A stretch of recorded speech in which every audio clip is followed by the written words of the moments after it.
নিম্নকক্ষে প্রাপ্ত ভোটের সংখ্যানুপাতে উচ্চকক্ষ গঠনের প্রস্তাব সহ জুলাই সনদ বাস্তবায়নের সুপারিশ ঐকমত্য কমিশনের। সনদের মাধ্যমে নতুন বাংলাদেশ গড়ার আশা ডক্টর ইউনূসের। ঐকমত্যের বদলে অনৈক্যের সুপারিশ করেছে জাতীয় ঐকমত্য কমিশন। অভিযোগ সালাউদ্দিন আহমেদের, নিম্নকক্ষে প্রাপ্ত ভোটের ভিত্তিতে উচ্চকক্ষ গঠনে আপত্তি। নির্বাচনে বড় সংখ্যায় পর্যবেক্ষক পাঠাবে ইইউ, আগ্রহী যুক্তরাষ্ট্র। নির্বাচন বিতর্কিত করতে পারে এমন কাউকে আমন্ত্রণ জানাবে না সরকার। আওয়ামী লীগের লগি বৈঠার তাণ্ডবের মামলা পুনরুজ্জীবিত করে জড়িতদের শাস্তির দাবি জামায়াতের। নভেম্বরের মধ্যে গণভোটের দাবি পুনর্ব্যক্ত। জুলাই সনদের আদেশে রাষ্ট্রপতি নয়, প্রধান উপদেষ্টার স্বাক্ষর চায় এনসিপি। সব উপদেষ্টাকে শহীদ মিনারে নিয়ে জনগণের সামনে সনদে ডক্টর ইউনূসের স্বাক্ষরের দাবি। দেখছিলেন ক্রাউন সিমেন্ট সংবাদ শিরোনাম। জাতীয় ঐকমত্য কমিশনের সহসভাপতি ডক্টর আলী রিয়াজ জানিয়েছেন, আদেশ জারির পর থেকে জাতীয় নির্বাচনের দিন পর্যন্ত যে কোনো সময় সরকার গণভোট আয়োজন করতে পারে। এ বিষয়ে নির্বাচন কমিশনের সাথে দ্রুত আলোচনার তাগিদ দেওয়া হয়েছে।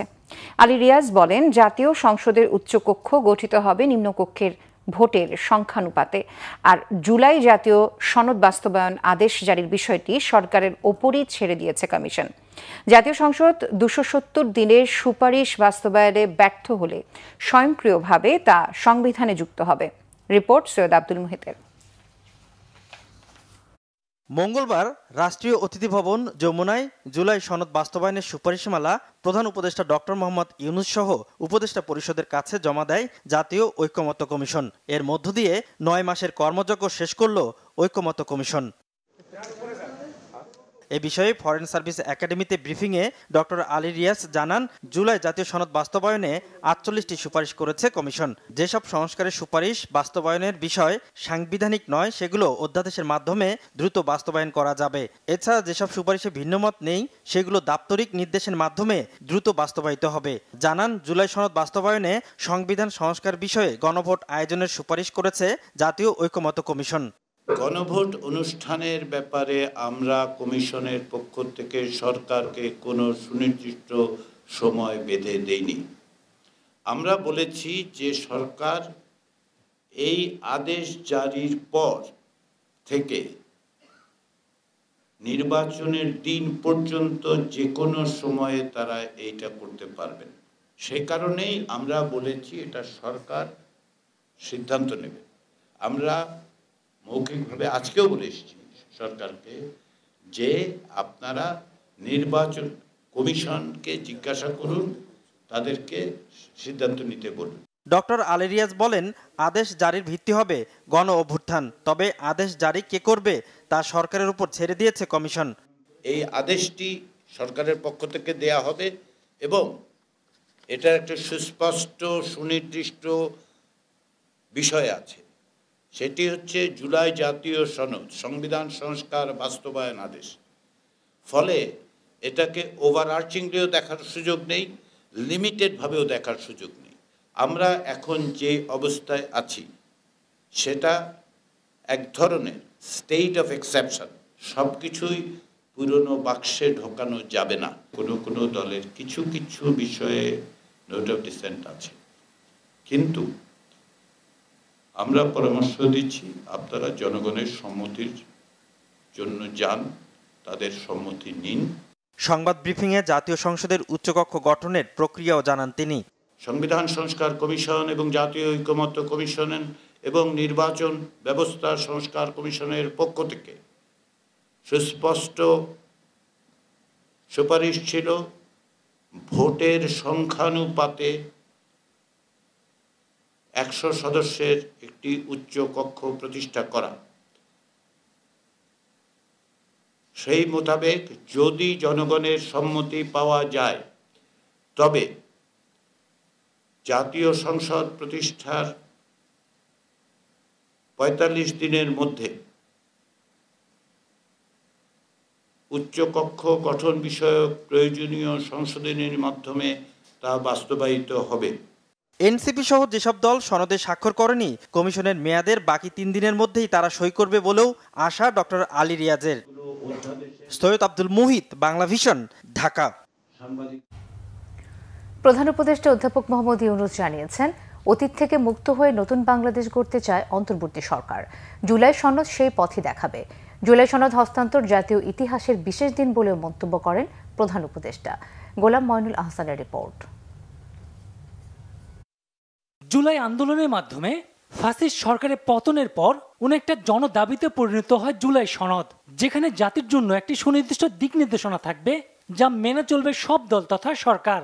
মঙ্গলবার দুপুরে প্রধান উপদেষ্টার কাছে আনুষ্ঠানিকভাবে জুলাই সনদ বাস্তবায়নের সুপারিশমালা হস্তান্তর করে জাতীয় ঐকমত্য কমিশন। এই সময় প্রধান উপদেষ্টা বলেন, জুলাই সনদ হবে জাতির ভবিষ্যৎ পথ চলার দিশা। আজকে ঐকমত্য কমিশনের পক্ষ থেকে সরকারের কাছে রিপোর্ট প্রদান করা হবে। এটা গুরুত্বপূর্ণ বৈশিষ্ট্য, বিশিষ্ট দিন জাতির ইতিহাসে। আমরা শুরু করেছিলাম অভ্যুত্থান, তারপরে সবচেয়ে গুরুত্বপূর্ণ অধ্যায় ছিল জুলাই ঘোষণা। জুলাই ঘোষণার পরে জুলাই সনদ। আজকে আরেকটি গুরুত্বপূর্ণ দিন, এই জুলাই সনদের বাস্তবায়নের প্রক্রিয়া।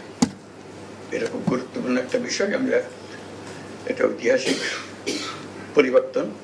প্রধান উপদেষ্টারও বলেন, জুলাই সনদ বাস্তবায়নের কাজ সঠিকভাবে এগিয়ে নিতে পারলে জাতি অতীত থেকে মুক্ত হবে। বাস্তবায়নের প্রক্রিয়াটা যদি আমরা সঠিকভাবে পালন করতে পারি, কাজ এগিয়ে নিয়ে যেতে পারি, তাহলে বাংলাদেশ অতীত থেকে মুক্ত হয়ে যাবে।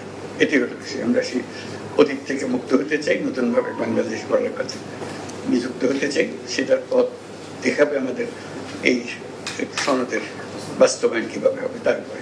জুলাই সনদ প্রণয়নের সাথে যুক্ত সবাইকে ধন্যবাদও জানান প্রধান উপদেষ্টা অধ্যাপক মোহাম্মদ ইউনূস। প্রফেসর আলী রিয়াজ এবং কমিশনের মেম্বার সবাইকে শুরুতে ধন্যবাদ জানিয়ে রাখছি। গোলাম মঈনুল আহসান, বাংলা ভিশন, ঢাকা। আগামী জাতীয় নির্বাচনকে স্বচ্ছ, শান্তিপূর্ণ ও নিরাপদ করতে আইনশৃঙ্খলা বাহিনীর জন্য দ্রুত পর্যাপ্ত বডি ক্যামেরা কেনার নির্দেশ দিয়েছেন প্রধান উপদেষ্টা ডক্টর মোহাম্মদ ইউনূস। রাষ্ট্রীয় অতিথি ভবন যমুনায় এক বৈঠকে তিনি নির্দেশনা দেন। প্রধান উপদেষ্টা বলেন, সুষ্ঠু ও শান্তিপূর্ণ নির্বাচন আয়োজনের জন্য সম্ভাব্য সব প্রস্তুতি দ্রুত সম্পন্ন করতে হবে। নির্বাচনের জন্য একটি অনুকূল ও নিরাপদ পরিবেশ বিদ্যমান রয়েছে। ভোটারদের মধ্যে এমন আস্থা তৈরি করতে হবে। তিনি নির্দেশ দেন, ডিসেম্বরের মধ্যে বডি অন ক্যামেরা ক্রয় প্রক্রিয়া ও প্রয়োজনীয় প্রশিক্ষণ কার্যক্রম সম্পন্ন করতে হবে, যাতে নির্বাচনকালীন সময়ের সহিংসতা বা অনাকাঙ্ক্ষিত পরিস্থিতি কার্যকরভাবে প্রতিরোধ করা যায়। প্রফেসর ইউনূস আরও বলেন, নির্বাচন কেন্দ্রিক যে কোনো অপ্রীতিকর ঘটনা প্রতিরোধে আইন প্রয়োগের সক্ষমতা বাড়ানোর পাশাপাশি এমন একটি কাঠামো গড়ে তুলতে হবে।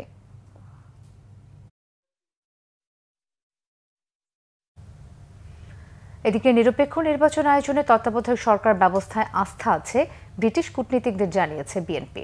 মঙ্গলবার বিকেলে গুলশান কার্যালয়ে বিএনপি মহাসচিব মির্জা ফখরুল ইসলাম আলমগীরের সাথে ঢাকায় নিযুক্ত ব্রিটিশ হাই কমিশনার সারাহ কুকের সৌজন্য সাক্ষাৎ শেষে সংবাদ সম্মেলনে এই তথ্য জানান বিএনপির স্থায়ী কমিটির সদস্য আমির খসরু মাহমুদ চৌধুরী। তিনি বলেন, তত্ত্বাবধায়ক সরকার ছাড়া যে কোনো নির্বাচনে প্রশ্নবিদ্ধ হতে পারে, তাই কূটনীতিকদের সাথে আলাপকালে এই বিষয়টি বেশি গুরুত্ব পেয়েছে। এ সময় সাংবাদিকদের প্রশ্নের জবাবে আমির খসরু মাহমুদ চৌধুরী বলেন, জুলাই সনদ বাস্তবায়নে জাতীয় নির্বাচনের আগে গণভোটের দাবি অযৌক্তিক। একই দিনে জাতীয় নির্বাচন ও জুলাই সনদ বাস্তবায়নে গণভোটের সিদ্ধান্তে অনড় বিএনপি। তত্ত্বাবধায়ক ব্যতীত বাংলাদেশের নির্বাচন গ্রহণযোগ্য নয়।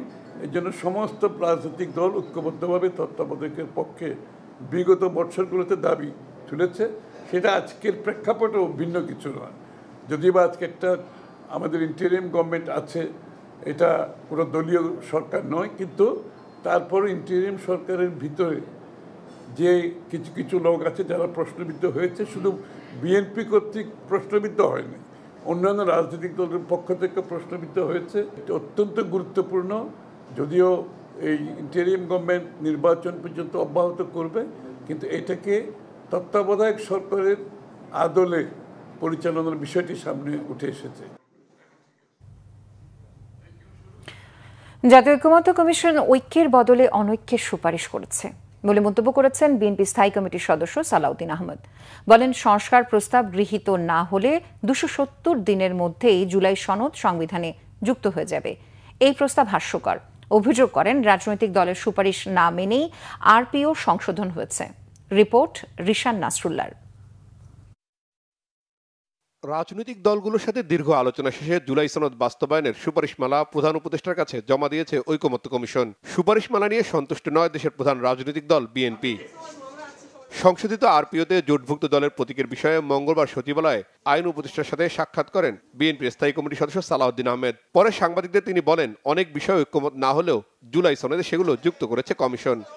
তারা জাতীয় ঐকমত্য প্রতিষ্ঠার বদলে জাতীয় অনৈক্য প্রতিষ্ঠার একটা প্রচেষ্টা গ্রহণ করেছে।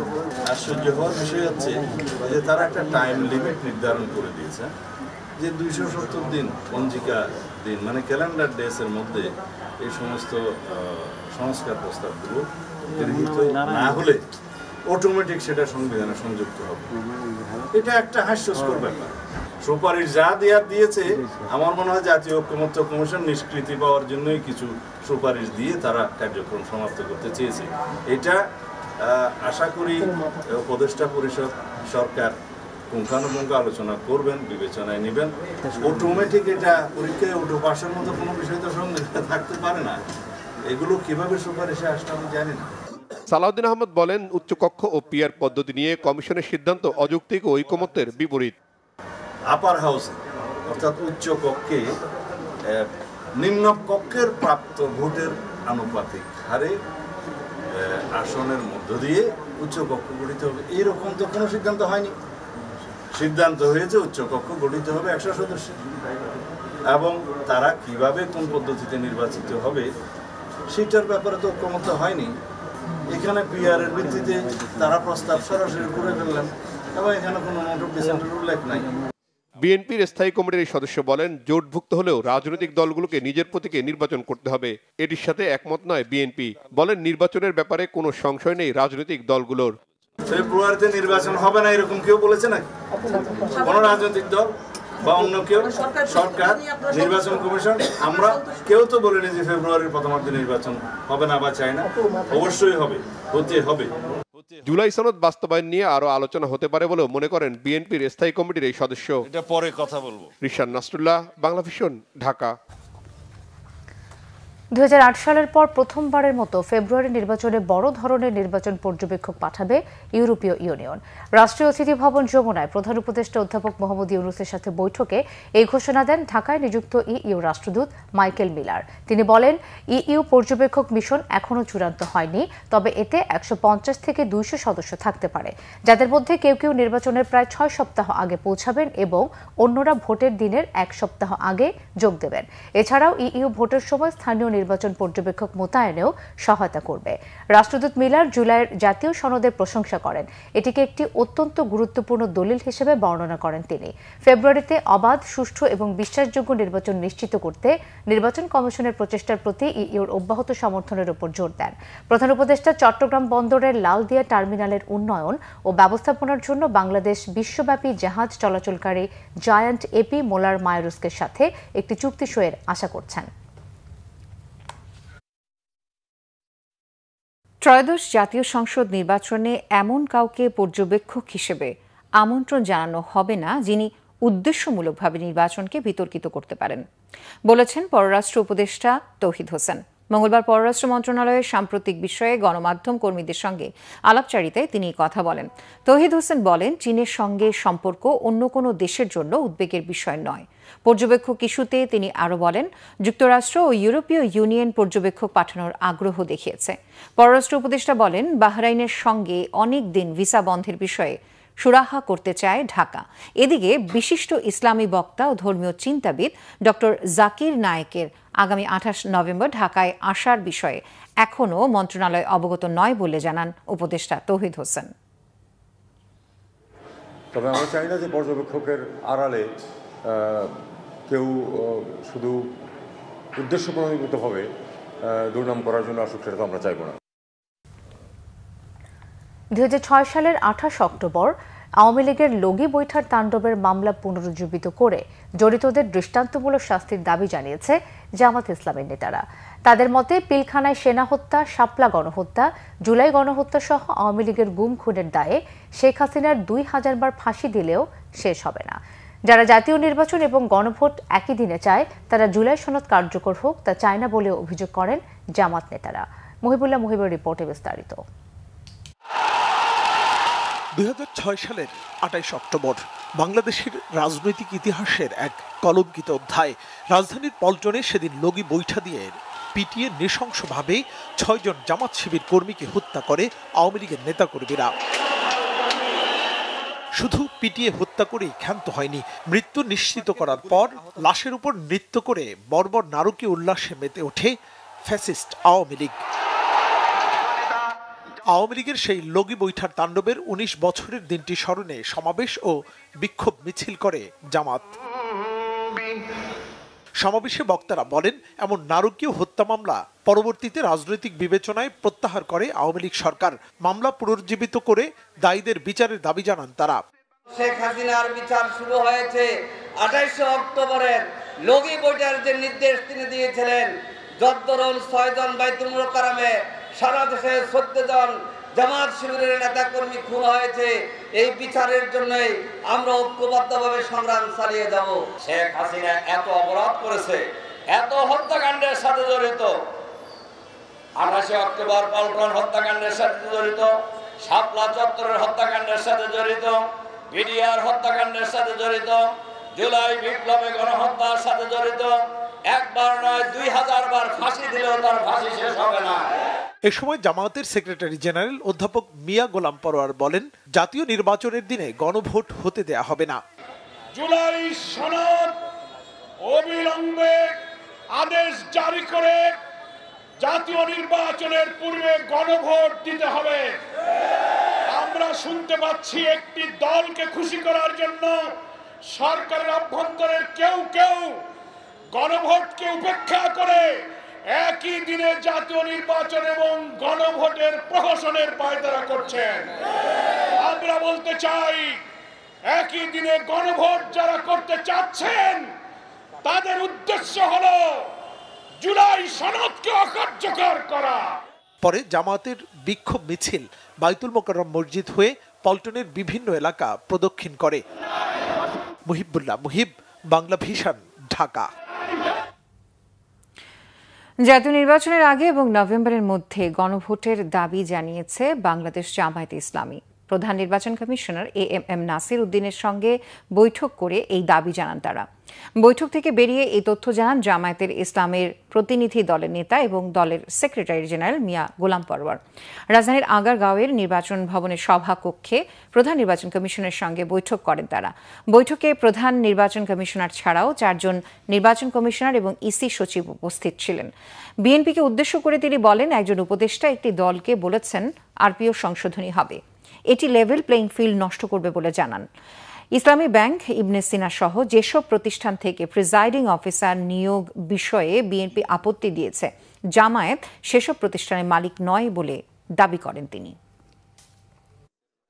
গণভোটকে জাতীয় নির্বাচনের আগে করতে হবে এবং সেটা আগামী নভেম্বরেই এই নির্বাচনটা সম্পন্ন করতে হবে। জুলাই জাতীয় সনদে যে সমস্ত বিদ্যমান রাষ্ট্র কাঠামোকে পরিবর্তন করে যে সংস্কারগুলোর ব্যাপারে আমরা ঐক্যমত হয়েছি, জাতিকে তো সেটা জানতে হবে, জানার পরেই না তারা হানা ভোট দেবে।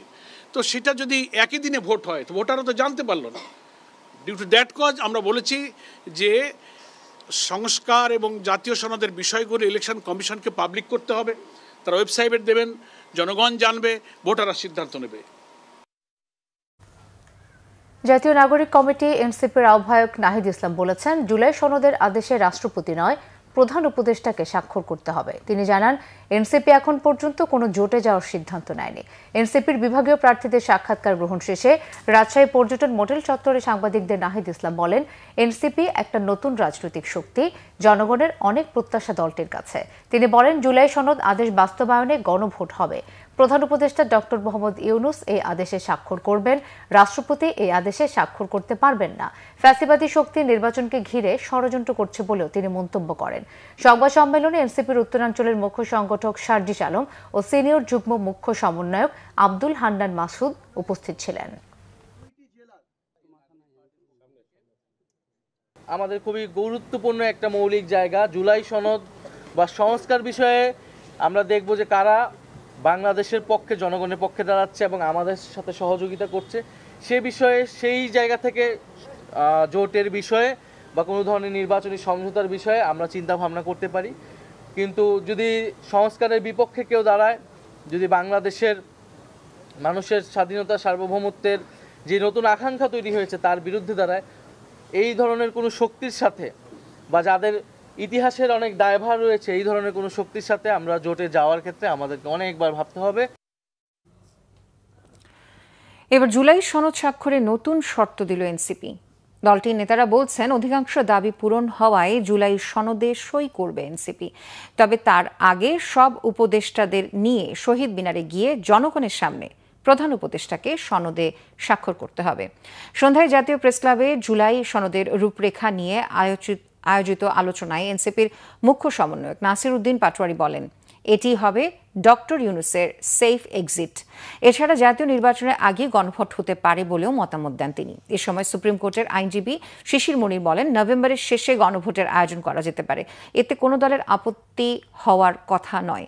জনগণকে সাথে নিয়ে ডক্টর মোহাম্মদ ইউনূসকে আদেশ জারি করতে হবে বলেও মনে করেন তিনি। বৈঠকে রাজনৈতিক দলগুলোর প্রতিনিধিরা বলেন, লন্ডন বৈঠকের পরে অন্তর্বর্তী সরকারের উপর আস্থা রাখা কঠিন। সেখানে গিয়ে জুলাই সনদের আদেশ জারি করবেন, সাইন করবেন, আমরাও সেখানে সাইন করব। সকল আহত শহীদ জুলাই ফ্যামিলি, দেশপ্রেমিক যারা রয়েছে সকলকে উনি আহ্বান জানাবেন, সকলে আসবে।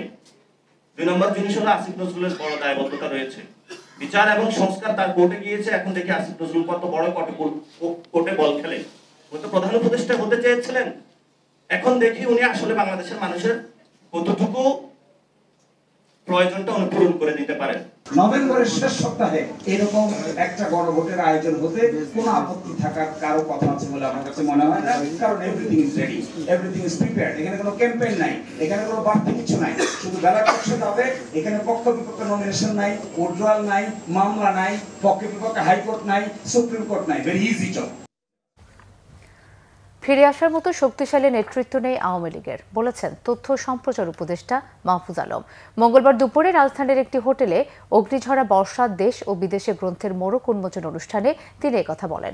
সফলতা ব্যর্থতার মধ্য দিয়ে অন্তর্বর্তীকালীন সরকার তার সময় পার করছে উল্লেখ করে তথ্য সম্প্রচার উপদেষ্টা মাহফুজ আলম আরও বলেন, নির্বাচিত সরকার ছাড়া বিনিয়োগ করছেন না ব্যবসায়ীরা।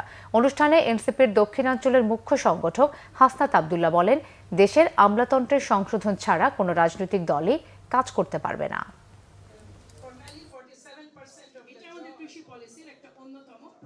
আওয়ামী লীগ খুবই দেউলিয়া হয়ে গেছে, বিশেষ করে 2014 সালের পরে তারা রাজনৈতিক দল হিসেবে দেউলিয়া হয়ে গেছে। আওয়ামী লীগ আসার প্রশ্ন এরকম যে আওয়ামী লীগের অনেক বড় দলীয় খুব বড় আদর্শ আছে এবং খুব শক্তিশালী কোনো নেতৃত্ব আছে, এরকম কোনো বিষয় না। The younger knows how to run faster, but the elder knows the route. আপনারা রাস্তাটা চিনেন, এটা আমরা জানি, কিন্তু আমরা কিন্তু জোরে ধরাইতে পারি। এখন আপনি যদি আমাদের সাথে তাল না মিলাইতে পারেন, এটা কিন্তু পরবর্তীতে যে একটা ক্ষোভ তৈরি হচ্ছে, এটার কিন্তু বহিঃপ্রকাশ খুব শীঘ্রই ঘটবে, এবং সেটা এই ব্যুরোক্রেট আমলাদের উপরে। না হয় বাংলাদেশের যে রাজনৈতিক দলই ক্ষমতায় আসুক না কেন, তারা প্রপারলি ফাংশন করতে পারবে না। তত্ত্বাবধায়ক শুনানিতে বিবেচ্য হবে না জুলাই সনদ, জানিয়েছেন প্রধান বিচারপতি ডক্টর সৈয়দ রেফাত আহমেদ। এদিকে গণজামিনের বিষয়ে ব্যাখ্যা চাইলেন হাইকোর্টের 3 বিচারকের কাছে। বিপুল সংখ্যক আসামির জামিন দেওয়ায় হাইকোর্টের 3 বিচারপতির কাছে ব্যাখ্যা চেয়েছেন প্রধান বিচারপতি ডক্টর সৈয়দ রেফাত আহমেদ। মঙ্গলবার সকালে বিষয়টি নিশ্চিত করেছেন সুপ্রিম কোর্টের special officer Moazzem Hossain. High court বিভাগের এই 3 বিচারপতি হলেন আবু তাহের সাইফুর রহমান, বিচারপতি মোস্তফা জামান ইসলাম ও বিচারপতি জাকির হোসেন। এদিকে তত্ত্বাবধায়ক সরকার ফেরানোর আবেদন জানিয়ে শুনানি শেষ করেছেন জামায়াত। দলটির আইনজীবী শিশির মনির বলেছেন, তত্ত্বাবধায়ক সরকার ফিরলেও আগামী নির্বাচন অন্তর্বর্তীকালীন সরকারের অধীনেই হবে। শুনানিতে আইনজীবী শিশির মনির বলেন, তত্ত্বাবধায়ক সরকারের ধারণা একটি অনন্য, ইউনিক। তবে রাজনৈতিক নেতাদের দূরদর্শিতার অভাবে তত্ত্বাবধায়ক সরকার বাতিল হয়। গত 27 আগস্ট তত্ত্বাবধায়ক সরকার ব্যবস্থা বাতিলের রায় পুনর্বিবেচনা চেয়ে করা আবেদন মঞ্জুর করেন সর্বোচ্চ আদালত। দেয়া হয় আপিলের অনুমতি। এরপর ডক্টর বদিউল আলম মজুমদার সহ 5 জন, বিএনপির মহাসচিব মির্জা ফখরুল ইসলাম আলমগীর, জামায়াতের সেক্রেটারি জেনারেল গোলাম পরওয়ার আপিল করেন। 2011 সালে সংখ্যাগরিষ্ঠ মতামতের ভিত্তিতে তত্ত্বাবধায়ক সরকার বাতিল করে রায় দেন সাবেক প্রধান বিচারপতি ABM খায়রুল হকের আপিল বিভাগ।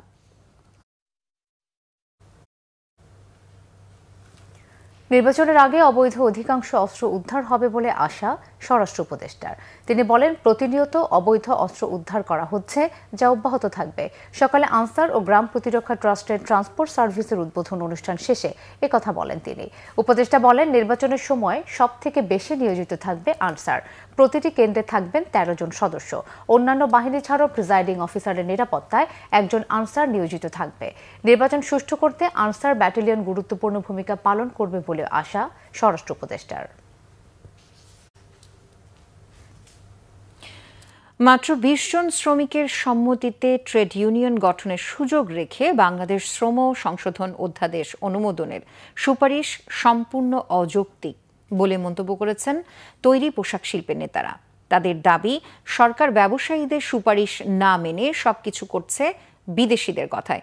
দুপুরে বিজিএমইএ এর উত্তরা কার্যালয়ে জরুরি এক সংবাদ সম্মেলনে সংগঠনটির সভাপতি মাহমুদ হাসান খান জানিয়েছেন, মাত্র 20 জন শ্রমিক দিয়ে ট্রেড ইউনিয়ন গঠনের প্রস্তাব সম্পূর্ণ ভারসাম্যহীন ও বাস্তবতা বিবর্জিত। তিনি বলেন, কারখানা মালিকরা চান প্রকৃত শ্রমিকরা ট্রেড ইউনিয়ন করুক, কিন্তু আইনে ঝুট ব্যবসায়ী বা মেস মালিকদের মতো তৃতীয় পক্ষকে ট্রেড ইউনিয়ন করার সুযোগ দেওয়া হয়েছে। বিজিএমইএ সভাপতি মোহাম্মদ হাতেম বলেন, সরকার সবকিছুতে বিদেশিদের পরামর্শ প্রাধান্য দিচ্ছে। এক প্রশ্নের জবাবে তৈরি পোশাক শিল্পের নেতারা জানান, এলডিসি থেকে উত্তরণের মেয়াদ 3 বছর বাড়ানোর সুপারিশ করা হলেও সাড়া মেলেনি। ব্যবসায়ীদের দাবি উপেক্ষা করে চট্টগ্রাম বন্দরের চার্জ 41% বাড়ানো হয়েছে। শ্রম আইন সংশোধনের ক্ষেত্রেও মালিকদের সুপারিশ রাখা হয়নি। বিএনপির স্বেচ্ছাসেবক বিষয়ক সহ সম্পাদক আব্দুল কাদির ভূঁইয়া জুয়েল বলেছেন, নির্বাচন বন্ধ করতে এবং পালিয়ে যাওয়া ফ্যাসিবাদ ফিরিয়ে আনার লক্ষ্যে নানামুখী ষড়যন্ত্র চলছে। বিকেলে নরসিংদীর মনোহর দিতে যুবদলের 47তম প্রতিষ্ঠা বার্ষিকী উপলক্ষে আলোচনা সভায় প্রধান অতিথির বক্তব্যে তিনি কথা বলেন। জুয়েল বলেন, একটা অংশ বাংলাদেশকে আবারও আধিপত্যবাদের দাস বানাতে চায়। তিনি বলেন, কোনো অপশক্তি যেন 1-11-র মতো অপতৎপরতা চালাতে না পারে, সেজন্য সকলকে ঐক্যবদ্ধ থাকতে হবে। ঐক্যবদ্ধভাবে মানব প্রাচীর তৈরি করে এসব অপশক্তিকে প্রতিহত করতে হবে বলে জানান স্বেচ্ছাসেবক বিষয়ক সহ সম্পাদক।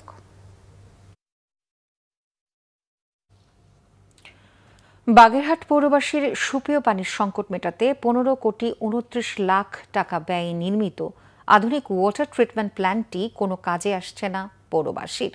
দীর্ঘদিন ধরে বন্ধ থাকায় মূল্যবান সব যন্ত্রপাতি নষ্ট হওয়ার পাশাপাশি চুরিও হচ্ছে।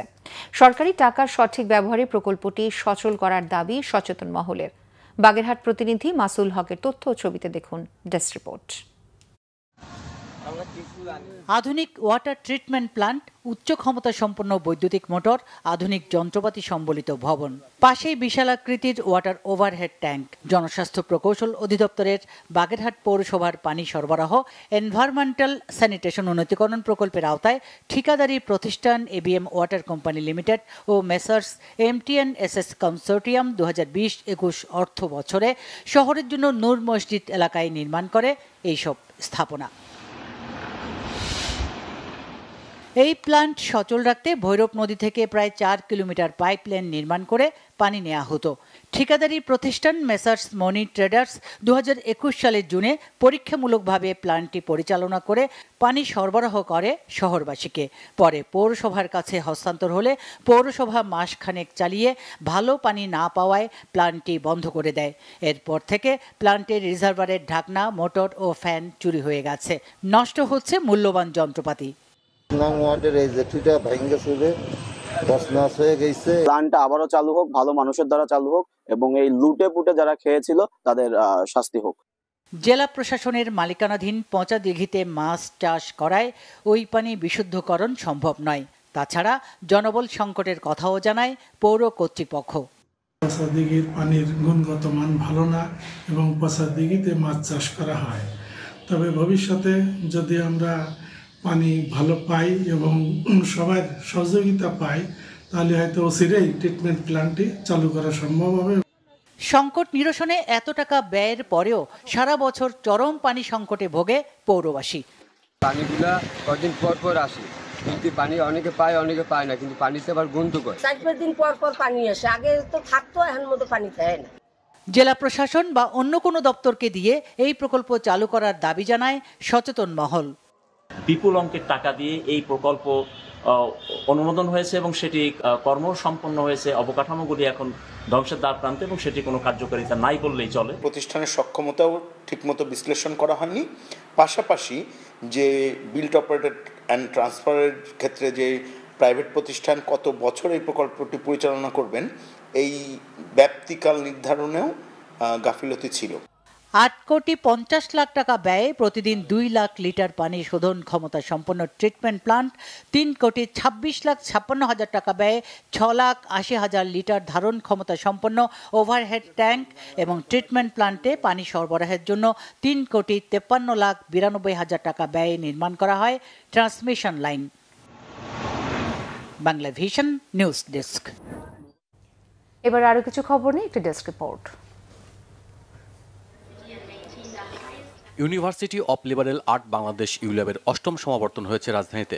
বাংলাদেশ চায়নার ফ্রেন্ডশিপ কনফারেন্স সেন্টারের সমাবর্তনের উদ্বোধন ও সভাপতিত্ব করেন পরিবেশ, বন ও জলবায়ু পরিবর্তন মন্ত্রণালয় এবং পানি সম্পদ মন্ত্রণালয়ের উপদেষ্টা ও ইউল্যাবের আচার্যের প্রতিনিধি সৈয়দা রিজওয়ানা হাসান।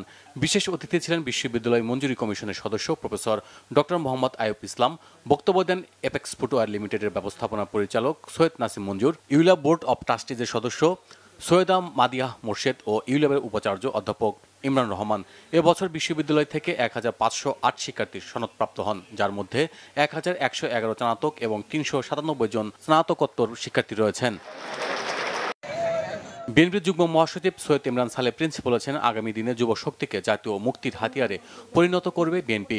বিকেলে ময়মনসিংহের হালুয়াঘাটে যুবদলের 47তম প্রতিষ্ঠা বার্ষিকী উপলক্ষে যুব সমাবেশে প্রধান অতিথির বক্তব্যে তিনি একথা বলেন। মসজিদের ইমাম, মাদ্রাসার প্রিন্সিপাল এবং অন্যান্য আলেম ওলামাদের নিয়ে মতবিনিময় সভা হয়েছে রাজধানীর কৃষিবিদ ইনস্টিটিউটে। সকালে এই মতবিনিময় সভায় প্রধান অতিথি ছিলেন ঢাকা মহানগর উত্তর বিএনপির সাবেক আহ্বায়ক সাইফুল আলম নীরব। বিএনপির সহপল্লী উন্নয়ন বিষয়ক সম্পাদক বজলুল করিম চৌধুরী আবেদ বলেছেন, বিএনপি সবাইকে নিয়ে ঐক্যবদ্ধভাবে দেশ গড়তে চায়। বিকেলে যুবদলের 47তম প্রতিষ্ঠা বার্ষিকী উপলক্ষে নোয়াখালীর কবিরহাটে এক সমাবেশে প্রধান অতিথির বক্তব্যে তিনি একথা বলেন। 47তম প্রতিষ্ঠা বার্ষিকী উপলক্ষে বর্ণাঢ্য র্যালি হয়েছে সাভারে। ঢাকা জেলা যুবদলের সাধারণ সম্পাদক আইয়ুব খানের নেতৃত্বে র্যালিটি ঢাকা আরিচা মহাসড়কের রেডিও কলোনি থেকে শুরু হয়ে থানা বাস স্ট্যান্ডে গিয়ে সমাবেশের মধ্য দিয়ে শেষ হয়। বিএনপির গণমিছিল ও সমাবেশ হয়েছে সিলেটে। জেলা বিএনপির সভাপতি আব্দুল কায়ুম চৌধুরীর নেতৃত্বে মিছিলটি দক্ষিণ সুরমার চণ্ডীপুল পয়েন্ট থেকে শুরু হয়ে গুরুত্বপূর্ণ সড়কগুলো প্রদক্ষিণ করে। অংশ নেন দলের কয়েক হাজার নেতাকর্মী ও সাধারণ মানুষ। 2050 সালের মধ্যে বাংলাদেশের প্রতি 5 জনে 1 জন বৃদ্ধ হবে। প্রবীণ জনগোষ্ঠীর পরিচর্যায় এখনই পরিকল্পনা গ্রহণের আহ্বান জানিয়েছেন বিশেষজ্ঞরা। রাজধানীর একটি হোটেলে এক অনুষ্ঠানে এ কথা বলেন তারা। এতে আরও বক্তব্য রাখেন সমাজ কল্যাণ মন্ত্রণালয়ের সচিব সহ অন্যরা।